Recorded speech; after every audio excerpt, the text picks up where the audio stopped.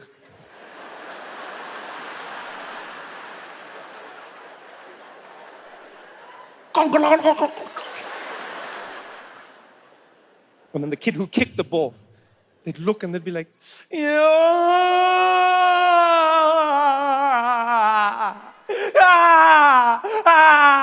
And the rest of us would see what is about to happen. We'd know.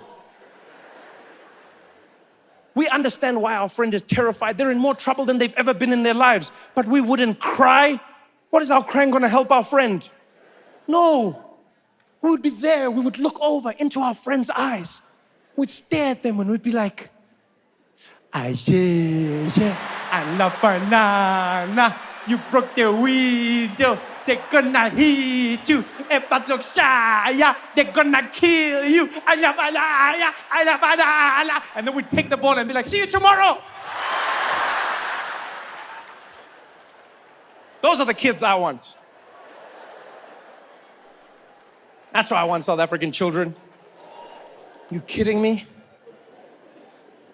And the most important reason I want to have children that are South African is because I want children who have culture and respect. Culture and respect. You take that for granted as a South African. The way we treat each other, even in the toughest times, you take it for granted because you're here. But guys, South Africans, we're truly a cut above the rest. Like, you think I'm wrong. You think I'm lying. Go, walk anywhere in public where there are other South Africans. Fall flat on your face. Pa! Tell me there's no South African there who will feel your pain.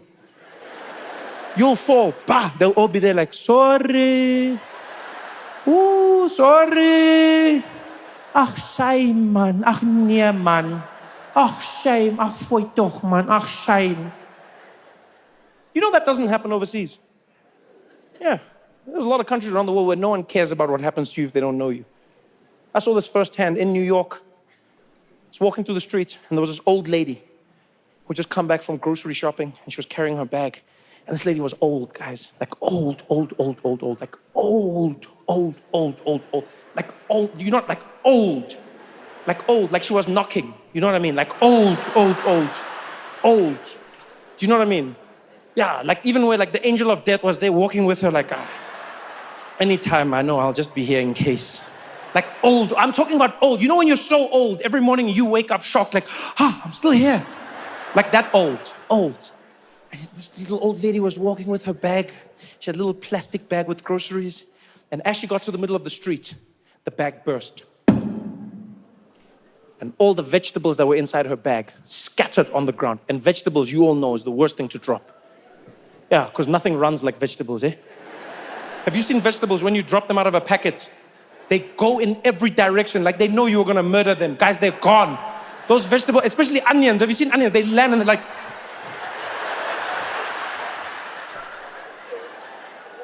Guys, these vegetables were strewn in every direction. Nobody stopped to help this lady. No one cared. People made it seem like she inconvenienced them. They were hopping over it, looking at her, judging her. I was the only one who felt bad. I went, I started gathering up the vegetables, started picking them. As I picked them up, this old lady turned and she looked at me and she was like, hey! Hey, don't touch my vegetables, you asshole! Put those down, you piece of shit! And I was like, yo, sorry.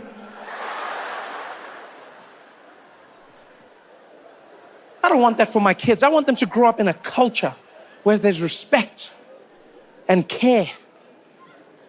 Respect being one of the key ones. I've been traumatized by children in America. They do whatever they want when they want. Honestly, guys, I've met many American children. They're demons, eh? Demons. Abo Satan.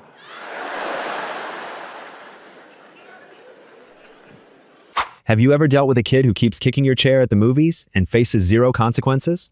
Trevor shares his absolute trauma with American children and why South African discipline hits different. I'll tell you a story. One day, I was in a movie theater, minding my own business, watching a movie. Next thing I know, this kid starts kicking my chair. Right? Now, I don't know what's happening at first. I'm just sitting there minding my own business, and all of a sudden I feel the chair start shaking. So I'm like, oh, is this a 4D movie? And then I'm like, no, man, Barbie's not 4D. And then I realized no one else is shaking around me. So I turn and I look, and then I see these little feet kicking the chair. And so I turn and I'm like, hey, excuse me, hey, what are you doing? And this kid is sitting there and he just looks at me. I'm like, what are you doing? And then, like a seat away, his dad is there. And he turns and he's like, what happened? Hey, did something happen?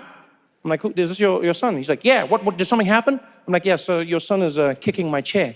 He's like, what? Mikey, are you kicking the man's chair? Then I'm like, oh, why are you asking? I just told you he's kicking my chair. Why are you asking Mikey? Obviously, Mikey's being accused of something. You should just, you think I'll just turn around in a movie to just, anyway. He's like, did you kick the man's chair? And Mikey just looks at his dad like this. He's like, Mikey, you don't kick people's chairs. That's not nice. Say sorry to the man. Say sorry. Mikey just looks at me. And he's like, yeah, all right. You're good. Sorry about that, man. It won't happen again. I'm like, okay, I guess something happened. Turn around, I sit back in my chair, start eating my popcorn. So now I'm like, aha, it's gonna come now. Because if your parent warns you, I know, hey. So now I'm like, yeah, keep kicking, Mikey. Keep kicking, Mikey. Any moment now. You've been warned, Mikey. Then I'm like, hey, what's happening now? How come Mikey's not getting anything? Why is Mikey still? So then I turn around, I'm like, hey, Mikey, what are you doing, dude? Stop that. And the dad turns again, he's like, was he doing it again?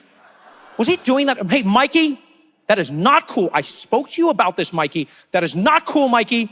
Time out. All right, sorry about that. We're good. I was like, I guess I can see what Mikey's not changing. Nothing's. He's like, we're good. So now I sit. Now I know what's going to happen. I'm not an idiot. So I make my back hard.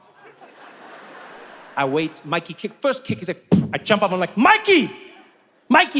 Dad's like, I'm sorry, man. I don't know what to do. I'm like, you don't know what to do. You don't know what to do.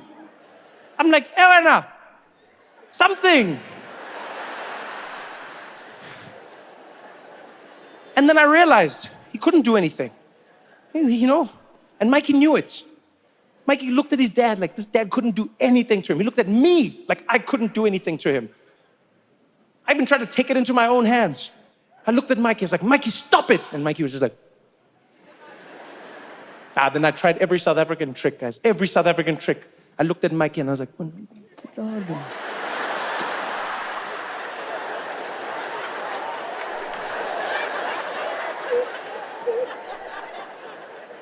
And then Mikey looked at me and Mikey was like, shut up.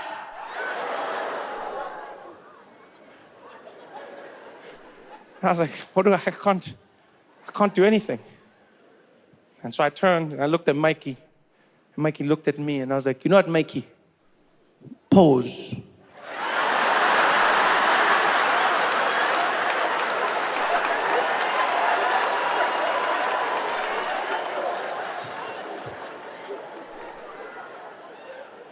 That day terrified me in a way I wasn't ready for. I'm not ready to have children like that.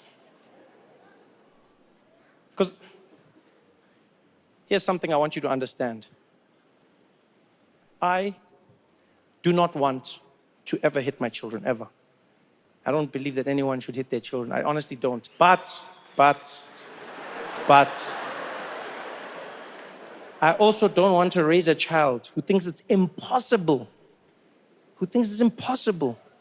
for this side of a hand to meet this side of a face.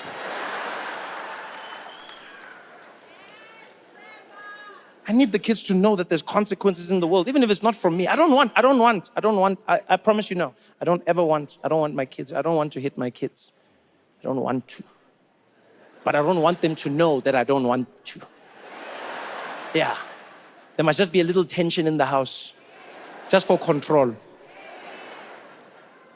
Because now, can you imagine, I've just got some American kids who don't respect me at all. The house is chaos. No one can do anything. They're breaking things, smashing things. I'm like, stop that. Stop that. Hey, stop that. Stop that. Are you listening to me? Yes, Trevor. Trevor, I'm daddy. Trevor, I'm daddy when now. Trevor, you call me Trevor. I'm daddy. Trevor, daddy. Trevor. Can you imagine that happening? Yo, guys, I wouldn't even know what to do. That would be the one time in my life when I would wish to be in South Africa in that moment.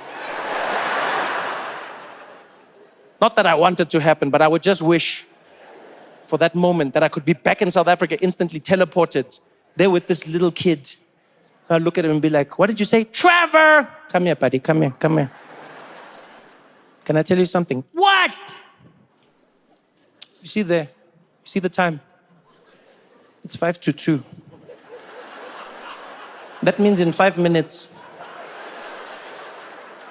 the electricity is gonna cut.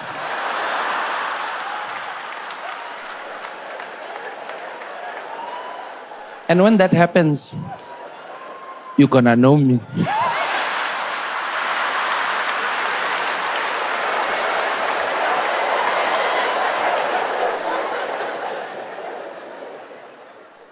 Because it's gotten insane. It has gotten absolutely insane. And South Africans have adapted. South Africans have adapted. You don't even realize how much you've adapted because you are you the whole time. But as somebody who's seeing you coming back, I'm like, guys, there's a level of resilience that South Africans have now that I wasn't used to. Really. You know where you truly notice it? You notice it at the traffic lights. That's where I've seen the biggest change. That's where I've seen the biggest change. You know? Because when I left, there was one thing I knew and one thing I knew for certain. South Africans know what to do when the traffic lights are not working. That's something I would have bet all my money on. Why? Because we learned about it. You knew it when you did your K53. Right? If you actually did your K53. They taught us in that lesson. When a traffic light is not working, you treat it as a four-way stop. It was very simple.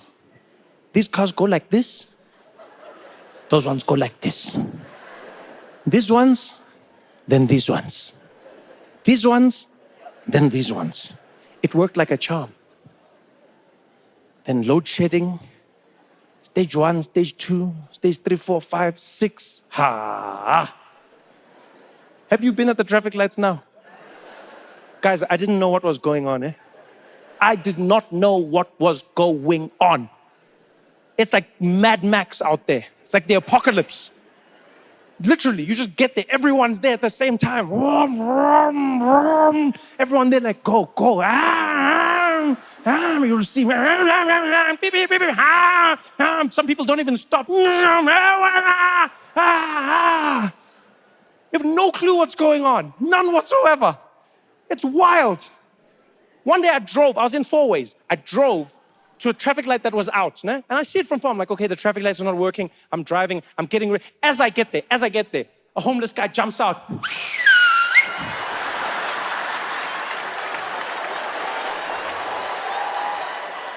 I had no clue what was happening. All I see is this homeless guy, and then other ones jumped out. They're all standing there, and then they started directing traffic, and then I don't know what's going on.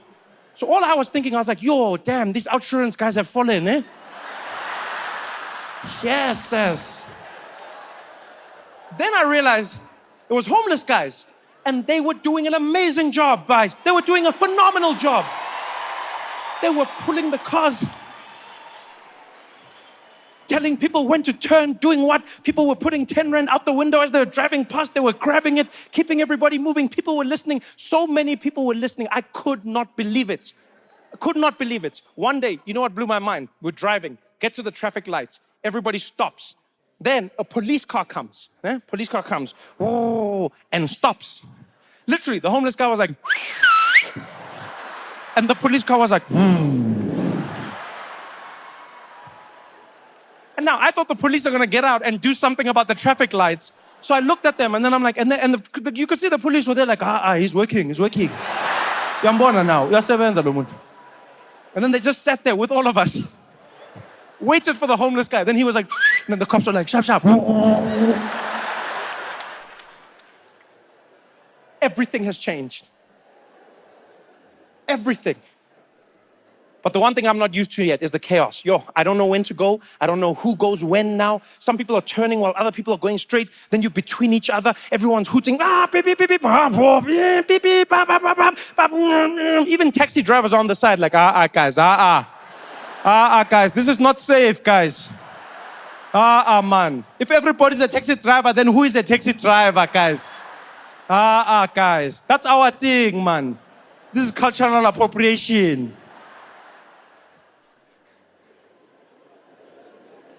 You know who's truly toughened up over the last few years? Who's truly toughened up the most? White women. I know all South Africans have gotten tougher, but white women, I am the most proud of you. When I was last doing shows in South Africa years ago, white women were fragile. They were brittle. Any change in direction would crack them.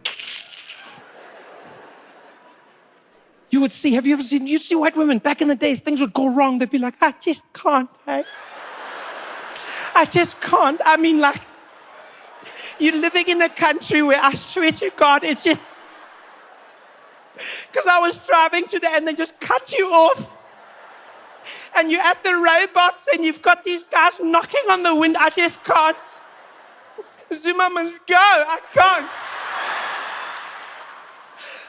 I can't do this. I can't. It's too much. It's just too much.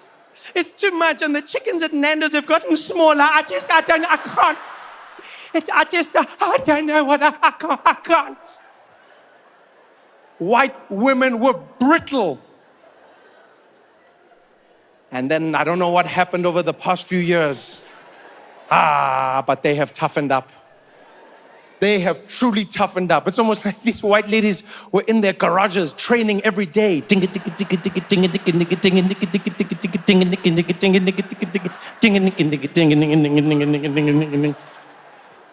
have you seen white women at the traffic lights now? Have you seen white women during load shedding at the traffic lights? You better pray to your God when you meet them, eh? They're taking no prisoners. White women now, they've turned into the new taxi drivers, guys. You'll see them driving in during load shedding, peak traffic. They pull in there with their Hyundai Sonata. They've got their arm out the window, accepting any challenger. They're there driving in. You think you're going to cut them off. Beep, beep. They're like, futsek wena. Ngazongi hutela wena. Apuni kutinga driver la wena. Futsek. Beep, beep. Nawe, hey. Futsek nonke, hey. Ningazong chela, I'm driving here. Papela mina nyon dupula nonke. Nombulala nonke ninam sunweni.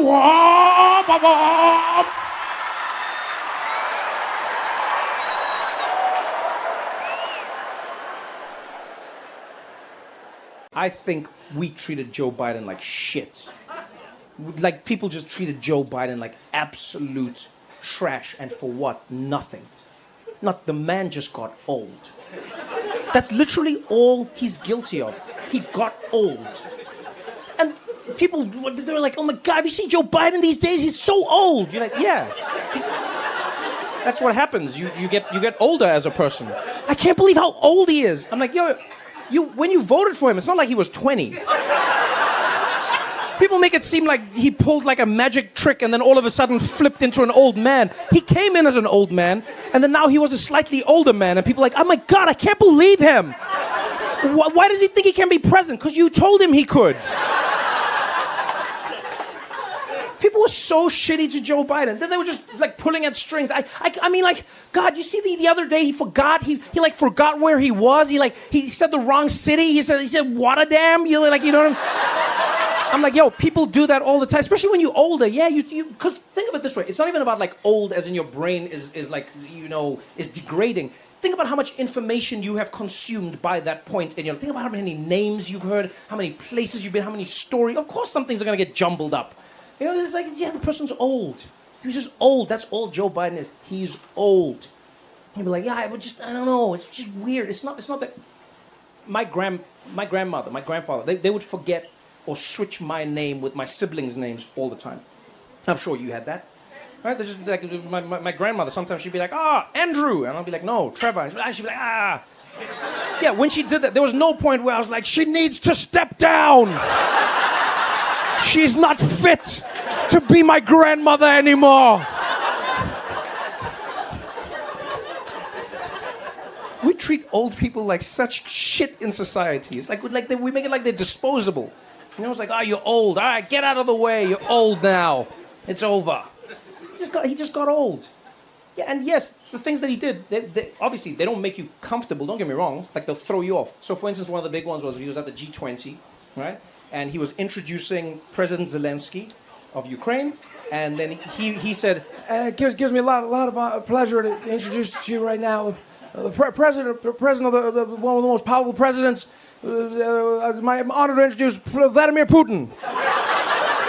Oh, no. I mean, and people are like, no, Joe, he's not fit to run this country. And I was like, yeah, he made a mistake. Think about how many times he says Putin, how many times he says... It's not like he said like a random... It's not like he was like, Idi Amin. No. He said, I get it, Putin, you know what I mean? Yeah, that can happen to you. It's a brain fart.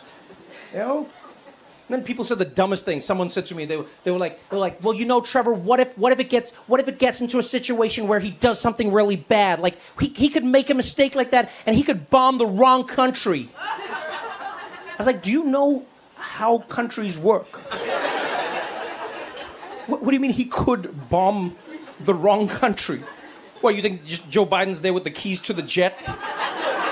And he's just like, I gotta pop out and do something real quick.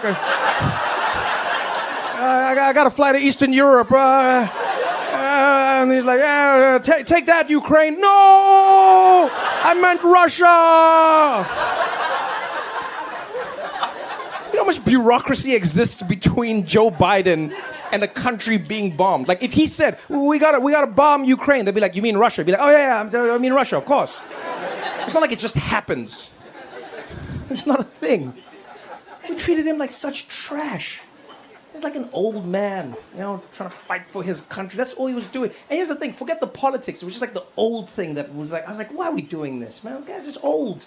He's not as sharp as he used to be. That's life. It's going to happen to all of us, hopefully. If you get there, it'll happen to you. I'm like, Joe Biden, trash. And look, I will be fair and I will be honest. I think what didn't help was that his team didn't acknowledge that he was getting older. I don't think that helps. And that is a problem I have with like a lot of American political spin. They try and tell you that what you're seeing is not what you're seeing. So like Joe Biden he'd be like, and then people would be like, yo, he's getting older. And then his team would be like, Joe Biden is not getting older at all. In fact, he's younger than he's ever been. We're like, that's not how numbers work. The man is just getting older and older and older. Just say, yes, he's old. Just say he's old. Because, he was making some mistakes. One of the ones that, one of the big ones that threw people off was he would repeatedly bring up world leaders that he had recently had a conversation with, which is fine. The only issue was that those world leaders had long been dead. And that would throw people off, He'd be up there and he'd be like, I just had a conversation the other day with Chancellor Olaf. And people were like, Chancellor Olaf died 30 years ago. And they were like, oh no. Oh no, Joe Biden, oh no. And everyone's like, he's senile, he's got dementia, oh no. I understand why people thought that. I also should let you know, full disclosure, so we're completely honest in this room. I am biased, okay? I'm biased because I've met Joe Biden. I met him at an event called the White House Correspondents' Dinner, okay? And this event You're there, the president is there. Because of the security and everything, you have to get there well ahead of time. So you spend time, you get to meet the president, you have a long conversation with him and the first lady, and then later on in the evening, you have another conversation, then after that, you have another conversation, and then after the event, you have another conversation. So in the span of like 5-6 hours, I got to speak to Joe Biden frequently. And I have nothing to gain from telling you this. The man's not running for president or anything. He's done. He's fully corpus mentis. He was with it. Slight speech impediment, yes, but otherwise he was with it. He could recall information. He kept up with the conversation. He was with me. He was lucid. It was fine. Do you know what I mean? Like, he would talk to me. He's like, hey, Trevor, another thing in the country, and the things I dream for as Americans, and you do that thing, and it was fine. It's not like he talked to me, and then like 3 hours later came back, and he was like, Jackie Robinson!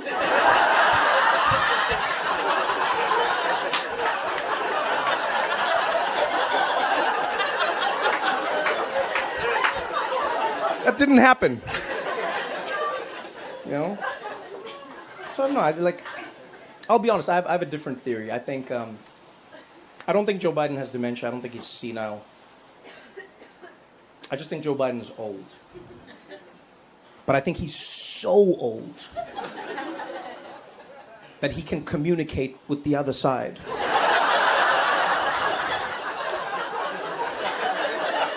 We don't consider that. But he's basically in that space between. That should have been their campaign, actually. Yeah, instead of saying he's not old, they should have doubled down. They should be like, you're damn right Joe Biden's old. He's the oldest president this country's ever had, and you should be grateful. Who better to protect the Constitution than someone who was there when they were writing it?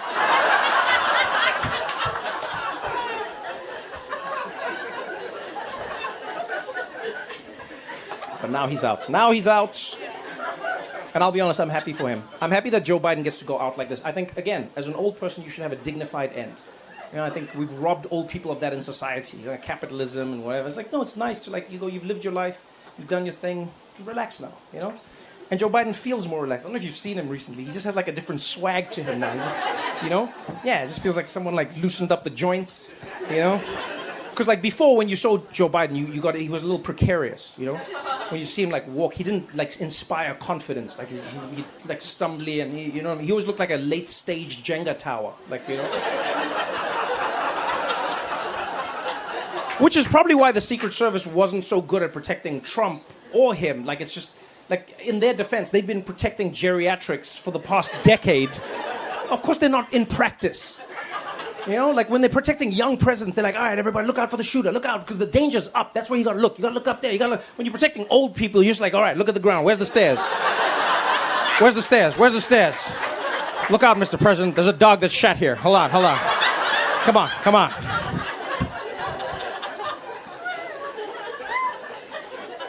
He's got a different sort. Joe Biden's got he's got a vibe now, man. The other day he was at it was like a little, not a rally, it was just a meeting with a community somewhere. Some were Biden supporters, some weren't. He's just walking around greeting everyone. Hey, how you doing over there? Good to see you. How you doing? And there's a guy sitting wearing a Trump hat, right? Wearing a Trump hat, and Joe Biden comes like, hey, how you doing, man? And he's like, I don't like you. And Joe Biden's like, oh yeah, I don't like you either.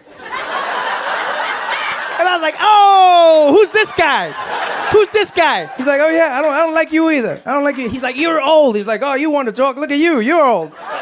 And he just started trading with this guy. Back wasn't presidential. He wasn't like, oh, well, I see why you feel. He's like, nah, man, you old as shit. Look at your face. Goddamn. He's like, you old. You're just old. I'm old and I'm president, bitch. He just had a different vibe to him. You're like, what? And the guy was wearing a Trump hat, and then he said something to buy you, something along those lines. He's like, yeah, that hat.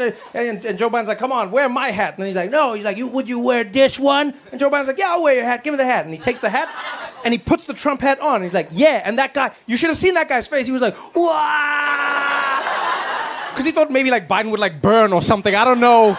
Just turned to, he was like, wah. He's like, I like you a lot more now. And then Joe Biden just walked away. He just had his swag. He's like, all right, man, I see you, man. I'm happy for him. That's how everyone deserves to leave, It's nice. And now it means he's out of it, but we're in it. Now the world, everyone in the world, because America's elections are the world's elections. Now, see what happens. Now it's Kamala Harris instead. Yeah, that's good. Oh, is it a woo? Is it a woo for you? Okay. Wait. But what does it mean? What is it? Woo like I'm excited, or woo it's gonna happen? It's happening. Damn, look at you. All right. Where do you live? Phoenix. Oh, damn. Okay, Arizona's important. No, Arizona's important. Because if you said like New York, I'd be like, bah. But if you say you're feeling it and it's in Phoenix, okay. Because Kamala Harris is not going to be easy. I hope everyone understands that. America has not shown itself to have a propensity to voting for new things. It really has not. And this is very new. Very, very new. Because Kamala Harris is a woman. Yes. And she's black. And Indian. Yeah. Now you realize Obama was level 1.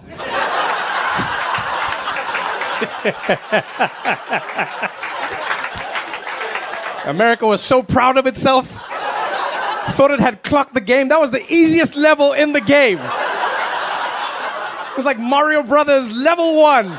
It was like, let's do this thing. Blip, blip, blip, blip, blip, blip, blip, blip, blip, blip, blip, blip, blip, blip, blip, blip, blip, blip, whoop, Hawaii, blip, blip, blip, blip, blip, blip, blip, blip, blip, blip, blip, whoop, Hussein, blip, blip, blip, blip, blip, blip, blip, blip, blip, blip, blip, blip, blip, blip, blip, whoop, Kenya, blip, blip, blip, blip, blip, blip, blip, blip, blip, blip, crook, crook, crook, yes we can, blip, blip, blip, blip, blip, blip, blip, blip, blip, blip, blip, blip, I was like, yeah, we did it,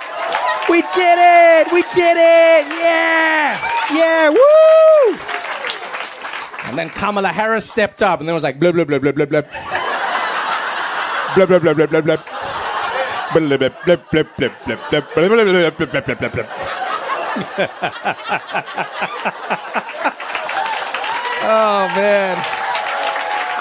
Oh, man. You guys have been so much fun, man. Thanks for coming out tonight. I had a great time with all of you. Good night, y'all.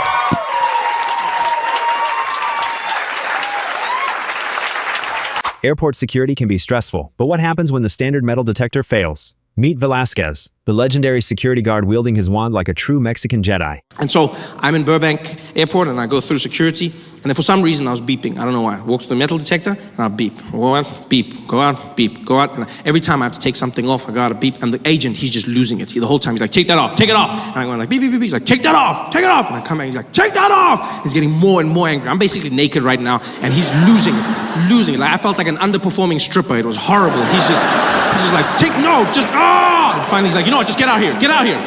So I walk to the side, he's like, go ahead and put your hands up. I put my arms up. And he whipped out a little personal metal detector. Yeah, it looks like a midget sword, right? But they call it the wand. That's what they call it, the wand. And so he whips that out, yeah, because that $100,000 machine, that's play. Shit just got real. And so he looks at me and says, go ahead and stick your hands up, sir, and just keep them right there. So I put my arms up, and he scans me. He's like,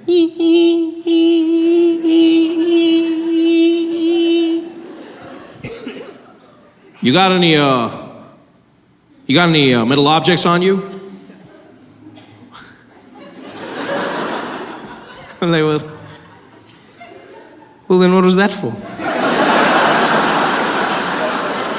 If you were gonna ask me anyway, then what was this? The foreplay to my honesty? What is this? Why? And then, as if he can't do this right, he calls for backup. He goes, I'm gonna need you wait. Can we get Velasquez to gate 10, please? Velasquez to gate 10. And he calls for a man by the name Velasquez, who I'm assuming was the best wander that they had. Because he wasn't even on the floor. They called for him, and Velasquez emerged from the back offices of the TSA. And he walked out, and the energy changed. People bowed their heads as he walked past. Everyone gave him a little nod. You could see he was special, and he didn't look like it. He didn't look like much. You know, Velasquez was a little Mexican man, very long mustache, big chest, and he was very short, really, really short guy. But he didn't feel short. Like he looked short, but he didn't feel short. Do you know what I mean? Like he had this thing. You know those short people that are so confident, it looks like they just chose to grow low. He had that energy. And so Velasquez walks down towards where I'm standing with my agent. My guy tries to apologize, says, I don't know what's going on. I silenced him with one move of his hand. He's like, no, I go. And he stepped up, he looked me in the eye, and he's like, sir, you got to stand for side and not give for that, okay? Don't touch nothing on the movie, okay? None of that. And I didn't know what he was saying. But I knew what he meant.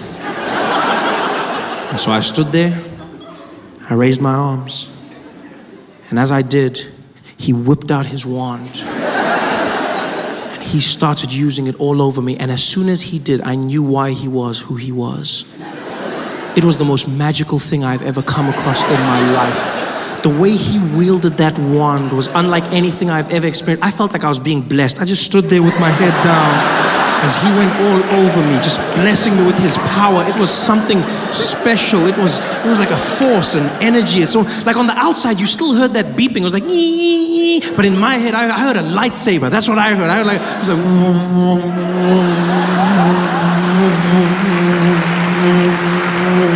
because he was to me, little Mexican Jedi. In fact, that's exactly what he was. He was my Mexican Jedi. Which, by the way, I feel would be a welcome addition to the Star Wars franchise. No, I'm a big fan. I'm a huge fan of Star Wars. I love Star Wars. I was super excited when I found out they'd be making another one. I was losing my mind. I went back, watched all the movies, and I came to realize that there's no Mexican Jedis, not even one. There's no Mexican Jedis. Which is weird. Because when you look at it, technically speaking, Star Wars is a vision of America in a distant future. So, surely it would be safe to say, judging by the current trajectory of Mexican people in America, I'm sure it would be safe to say that by that time, in a galaxy far, far away, there would be at least one. Just one Mexican Jedi. It's not even like it would spoil the story. Who knows, it might open up a whole new avenue. Can you imagine how different that epic scene between Luke and Darth could have been? Them battling it out on the Death Star. The moments of realization.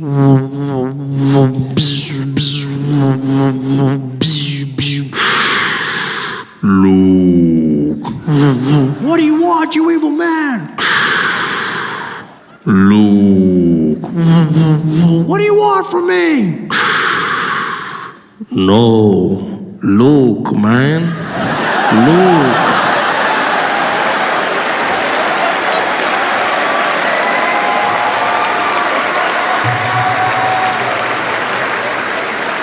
It's your father, man.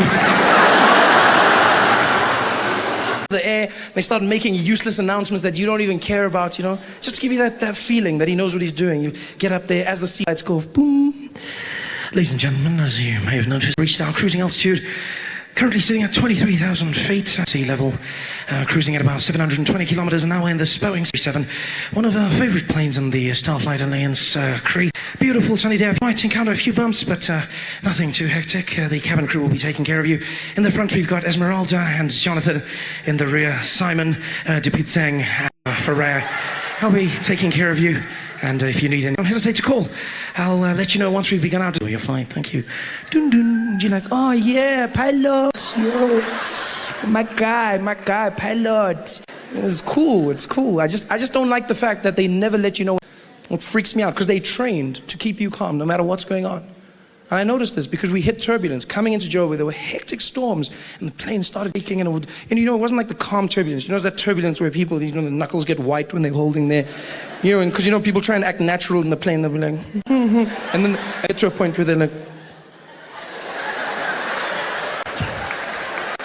you know, when that point comes, and like everyone is panicking, except the air hostesses. They're amazing. I love how they do it, you know? Like you'll hit the turbulence, and be like, things are falling, the bags are hitting the sides of the compartments. People are panicking, and except they just move through naturally. It's freaky. It's almost like the lower half is not connected to the upper body. Because they'll just carry on, they'll be like, yes, you guys, would you guys like some coffee? Yeah, okay.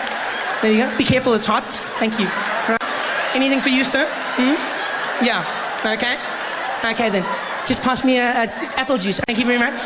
There you go. Would you like some ice? Nah. You know how they do it. And then the pilot has the nerve to come on in the middle of the biggest storm ever. The plane is shaking, the wings are tilting slightly upwards. You think you're gonna die. And it's like, people are screaming. It's like, ladies and gentlemen, we've encountered some slight turbulence. We'll ask that everyone return to their seats at this point and refrain from using the lavatories. Please note we will be flying at a high altitude to alleviate the problem. Keep your seatbelts fastened, and no hot drinks will be served at this time for your safety. Thank you very much, and I'll speak to you in a moment once we've gotten out of this bumpy patch. Speak to you in a moment. That moment might never come. He doesn't tell you this. When the nationwide lost an engine, the pilot said nothing. It just fell. Quiet. I don't want a pilot like that. I want someone who lets me know. I want to know before I'm going to die. I want to know. I want to say a prayer or two. I want to prepare myself, you know? I want to forgive everyone that I hate in the world. Give me a chance. Give me a chance. But they don't, pilots. No, they don't. I bet people who die in plane crashes don't even know they've died. It must be the worst feeling in the world. There's like a whole bunch of confused people popping into heaven like, I swear these airports change all the time. I never know where to go. I'm like, are we in heaven? Oh, wow, I can't believe we made it, hey?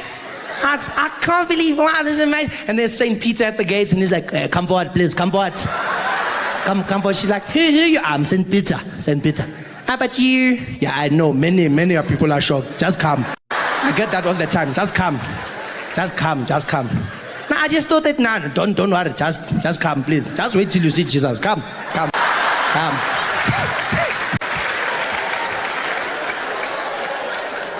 I don't want that. I want someone to let me know when I'm gonna die. Like taxi drivers. There's no person who dies in a taxi not knowing that they've died. Just before the crash, taxi driver will be like, yo! Walking into heaven like, yo, dead. Dead. Yeah, no, shonile la, we're dead. Gone. Ay. They know. Sometimes they survive the crash, but they still think they did. They're walking on the pavement, dead. You're dead.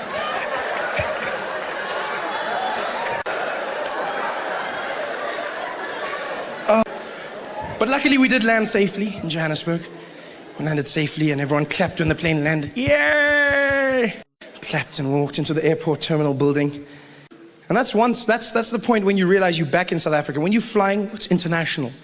And then when you land at any of our airports, if you listen carefully, you realize that you're back. Like South Africa, once again, the world went there. Then we were like, no, going. Yeah, we'll find just that side. Because all over the world, they conform to a norm, and that is in airports. Women make announcements. It's always a woman, always. And she's always calm, always monotone. Always come over that system. She sits in a room quietly. They bring her the pages one by one. You can be in Heathrow, for instance. You'll hear that woman come on the system. Doom, doom. Attention all passengers. Please note this is an airport announcement. No passengers are permitted to leave any items unattended, as this may be seen as a security risk. Any unattended luggage will be removed by security and destroyed. Thank you. Dun dun. Everywhere in the world, even if you go to like non-English speaking countries, conform to that norm. You know, you go to places like China where you wouldn't expect it, you know? You think, I see some of you probably think they'll be like, no, don't even laugh. Racist, don't even laugh. No, that's racist, you don't even laugh. But they're not. They calm. It's a woman, still the same. She's just another language. She'll come on the piano and be like,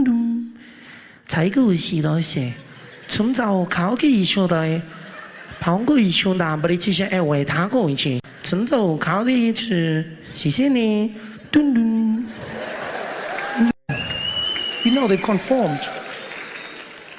You land in South Africa. Every airport in the world has calm, professional announcements, except in South Africa, where the microphone stays wide open and personal life takes over the PA system. And you know you've landed. You know that you're back home when you walk into the airport terminal building. You walk in, and I don't even know if they audition the people who do it. No. It's almost like whoever's closest to the mic gets to do it first, you know? It's the craziest thing. Luckily, 99% of the time it's a woman, but she'll come on. It's the craziest thing ever. As you walk in, she'll come and be like, Attention all passengers. Attention all passengers.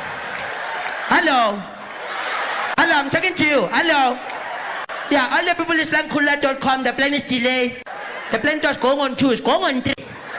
Yeah, all the people must just take a ticket for that one, going to have a problem. Nah? Just take on that. If a ticket says 2, then it's going to be 3. Nah? Then mustn't complain when the plane is not there, because then I need to tell you now, then you must just phone the people that are coming to pick you up, must tell them, yo, I need my plane, it's stuck. And then they start speaking to people in the background. They don't even turn off their mic. All the must just tell the people they are, Abuban, but tell you things, I want the hot drink. I need to tell you the hot drink. Yeah, I'm just looking at it. Yeah, it's chicken. Yeah, yeah. I'm for the drumstick. I'm going to say I'm for the breast stick. Yeah, I'm for the drumstick. Okay, yes, I'm 7. I'm 7. Okay. All the people is like one time. The gate is changed. It's not D2. It's C15. It's not D2. It's C15. If you can go to D2, oh, you can find nothing. Okay, bye-bye.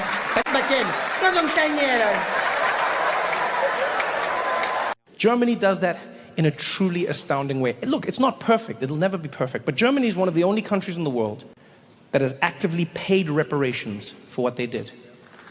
One of the only countries in the world that has actively apologized. And one of the only countries in the world that's set about changing how they see themselves and how the world sees them. After World War II, Germany changed a bunch of laws. They changed the iconography of the country, what you could hang, where you could hang. Changed their national anthem. Yeah. Imagine that. They changed the national anthem. They felt that the national anthem was a nationalist song that the Nazis used to inspire people to think the wrong things, and they changed. The original song was a song called Deutschland, Deutschland über alles. And you've probably heard it like in old movies or whatever. The song went like, Deutschland, Deutschland, über alles auf der Welt. And translated into English, it means, Germany, Germany, over everything in the world. And clearly they meant it. Yeah, where most anthems are theoretical, Germans are precise.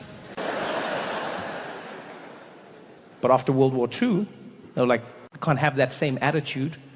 And so they changed the anthem. They had new lyrics. The new lyrics are, Einigkeit und Rechts und Freiheit für das deutsche Vaterland. Which translated into English, unity and rights and freedom for all the people who live in Germany. Which is adorable. It's adorable. I mean, they may as well have made the song, sorry, we're so sorry. Sorry for what we did. I appreciate that they did it, but I wouldn't have gone that far. No, I'm not gonna lie, I wouldn't have gone that far. Über alles is terrible. That's not a good way to think. But you still gotta have a bit of kick in your anthem, you know? You still gotta have like a, you know? Yeah, I would have the middle ground. Mine would have been Deutschland, Deutschland, irgendwo in den Top 5. Nicht über alles auf der Welt. Because we are definitely in the top 5 when you think about it. America's number 1, and then you have Great Britain, and then you have France and Spain. Then we are at number 5. Well, actually, Spain is not better than us, so we are number 4. Number 4 in the... Oh yeah, but France, their economy is not that strong, so maybe number 3 in the world. Then you have England about... Oh wait, Brexit was not a smart idea, so maybe we are number 2, and America is number... Their elections are not that stable, so then maybe we are über alles auf der Welt!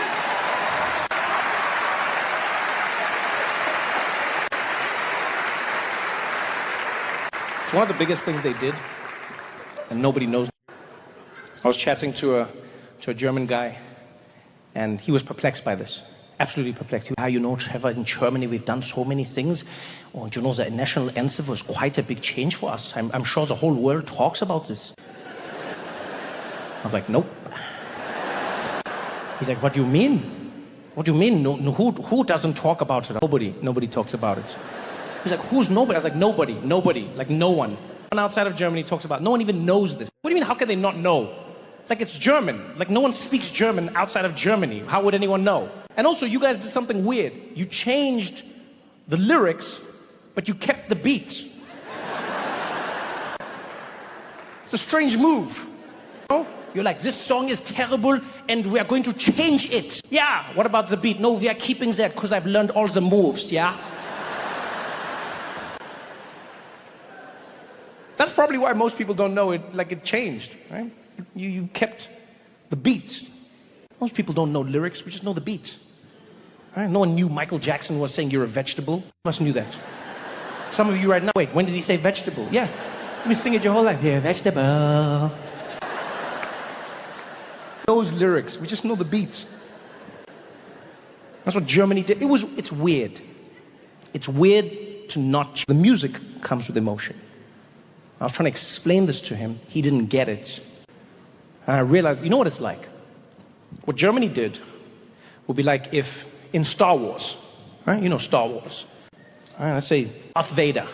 Whenever Darth Vader came into a scene, whenever he landed on one of those planets, you always knew something was about to go down, something bad, because he had his music. Right? The music told you what was gonna happen. Ship would land, door would open, and he'd be standing there. But he would never come into the game without his song playing. Never. He'd be there, DJ on the side, like, DJ, play my jam.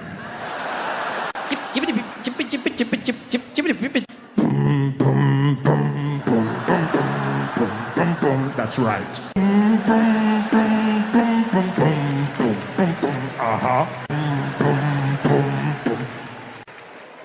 and then you knew it was about to go down. Get down there. Kneel before me, Jedi. We'll never kneel before you, Darth. We will fight.